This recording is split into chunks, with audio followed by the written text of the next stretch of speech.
Assalamualaikum warahmatullahi wabarakatuh. Salam teman, salam dari Masika Ngalap Barokah. Hari ini Sabtu tanggal 10 September 2022, Masika berziarah ke Syekh Syarif Hidayatullah atau Sunan Gunung Jati. Ikuti perjalanan Masika dalam menelusuri dan membuka wawasan sejarah. Bismillahirrahmanirrahim. Allahumma salli wa sallim wa barik ala sayyidina Muhammad. Sunan Gunung Jati bagi masyarakat Jawa Barat khususnya lebih dari sekedar tokoh. Ia adalah pemimpin sekaligus penyebar agama Islam di Tatar Sunda. Para wali di tanah Jawa yang dikenal dengan Wali Songo menyebutnya Wali Kutub atau pemimpin para wali saat itu. Tak heran bila kedudukannya amat dihormati, kehadirannya begitu disegani, dan pribadinya begitu dicintai, tidak saja oleh masyarakat pada zamannya, tapi juga oleh masyarakat sepeninggalannya hingga kini. Makamnya yang terpelihara oleh zaman dan tradisi tak pernah sepi pengunjung. Para peziarahnya tak pernah surut. Mereka berasal dari berbagai kalangan. Walaupun hanya sebatas di pintu makam, sedikit pun tak mengurangi antusiasme dan penghidmatan para peziarah. Dari berbagai pelosok daerah dan Nusantara, bahkan mancanegara, kaum muslimin senantiasa mengunjungi, memanjatkan doa-doa, mendoakan dan mengharapkan ridha Allah Subhanahu wa Ta'ala. Mereka seakan digerakkan oleh naluri dan logika. Siapa yang dekat dengan api akan terkena panasnya. Siapa yang menyentuh es akan terkena dinginnya.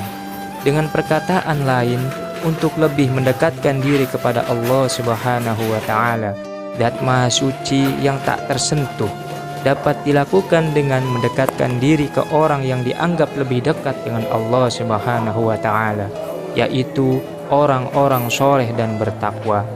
Begitulah barangkali semangat yang memotivasi para peziarah dari waktu ke waktu.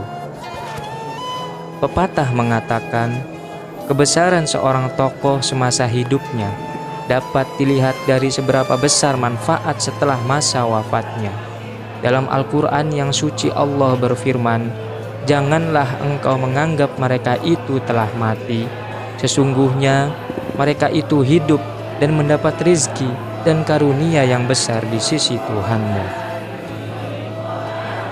Melanjutkan dari sejarah Syekh Dhatul Kahfi. Singkat cerita, setelah sekian lama bekerja pada Kuwu Cirebon, Raden Walang Sungsang ditawari untuk menunaikan ibadah haji oleh gurunya Syekh Dhatul Kahfi. Mengingat ada rombongan saudagar Arab yang akan pulang ke negerinya membawa dagangannya, bertepatan dengan bulan Dzulhijjah. Tawaran menarik ini tak ditolaknya. Adiknya Nyimas Ratu Rara Santang pun ingin ikut naik haji. Dengan seizin kakeknya, keduanya pun pergi berlayar ke Tanah Suci.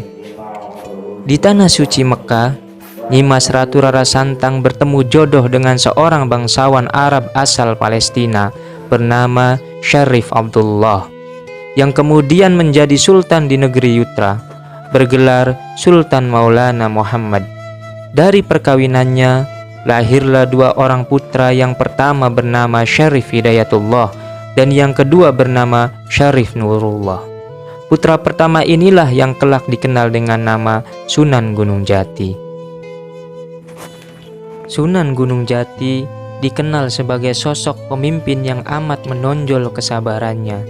Ia adalah pemimpin Dewan Wali Songo yang selalu mendahulukan musyawarah. Selain penyabar, beliau sangat welas asih terhadap sesama, terutama fakir miskin dan orang-orang yang tertindas. Tak heran bila Islam di Jawa Barat berkembang sangat pesat. Pada tahun 1568 Masehi, pada malam Jumat Kliwon, dalam usia lebih dari 100 tahun, Sunan Gunung Jati wafat. Jasadnya dimakamkan di Astana Gunung Jati.